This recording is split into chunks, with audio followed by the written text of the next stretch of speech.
नमस्कार मित्रों, आज आपके लिए प्रेरक प्रसंग लेकर उपस्थित है। आज का प्रसंग है दया पर संदेह। मित्रों, प्रसंग में आगे बढ़ने से पहले आप हमारे चैनल को अवश्य सब्सक्राइब कर लेना, वीडियो को लाइक और अपने मित्रों से शेयर करना, एक छोटा सा कमेंट्स लिखकर हमारा उत्साहवर्धन तो जरूर करना मित्रों। तो आइए आनंद लेते हैं प्रसंग का। एक बार एक अमीर सेठ के यहाँ एक नौकर काम करता था। अमीर सेठ अपने नौकर से तो बहुत खुश था, लेकिन जब भी कोई कटु अनुभव होता तो वह ईश्वर को अनाप शनाप कहता और बहुत कोसता था। एक दिन वह अमीर सेठ ककड़ी खा रहा था। संजोग से वह ककड़ी कच्ची और कड़वी थी। सेठ ने वह ककड़ी अपने नौकर को दे दी।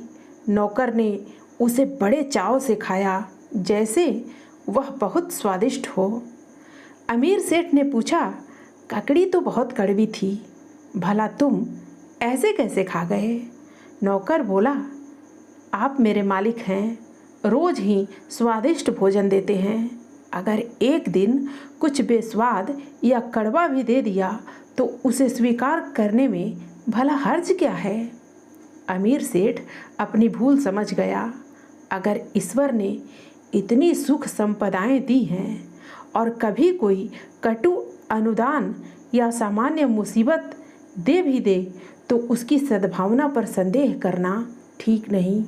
वह नौकर और कोई नहीं, प्रसिद्ध चिकित्सक हकीम लुकमान थे। मित्रों, इस कहानी से हमें यह शिक्षा मिलती है कि असल में यदि हम समझ सकें तो जीवन में जो कुछ भी होता है सब परमात्मा की दया ही है। परमात्मा जो करता है सब अच्छे के लिए ही करता है। अब एक दूसरा प्रसंग भी सुन लेते हैं। प्रसंग का नाम है मानव चरित्र। एक बार एक जिज्ञासु व्यक्ति ने एक संत से प्रश्न किया, महाराज, रंग रूप बनावट प्रकृति में एक जैसे होते हुए भी कुछ लोग अत्यधिक उन्नति करते हैं, जबकि कुछ लोग पतन के गर्त में डूब जाते हैं। संत ने उत्तर दिया, तुम कल सुबह मुझे तालाब के किनारे मिलना, तब मैं तुम्हें इस प्रश्न का उत्तर दूंगा। अगले दिन वह व्यक्ति सुबह तालाब के किनारे पहुंचा। उसने देखा कि संत दोनों हाथ में एक एक कमंडल लिए खड़े हैं। जब उसने ध्यान से देखा तो पाया कि एक कमंडल तो सही है, लेकिन दूसरे की पेंदी में एक छेद है। उसके सामने ही संत ने दोनों कमंडल तालाब के जल में फेंक दिए। सही वाला कमंडल तो तालाब में तैरता रहा, लेकिन छेद वाला कमंडल थोड़ी देर तैरा, लेकिन जैसे जैसे उसके छेद से पानी अंदर आता गया वह डूबने लगा और अंत में पूरी तरह डूब गया।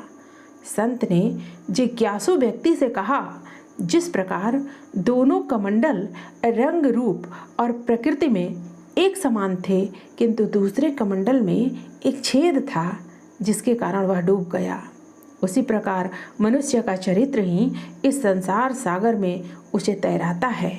जिसके चरित्र में छेद यानी दोष होता है वह पतन के गर्त में चला जाता है, लेकिन एक सच्चरित्र व्यक्ति इस संसार में उन्नति करता है। जिज्ञासु को अपने प्रश्न का उत्तर मिल गया।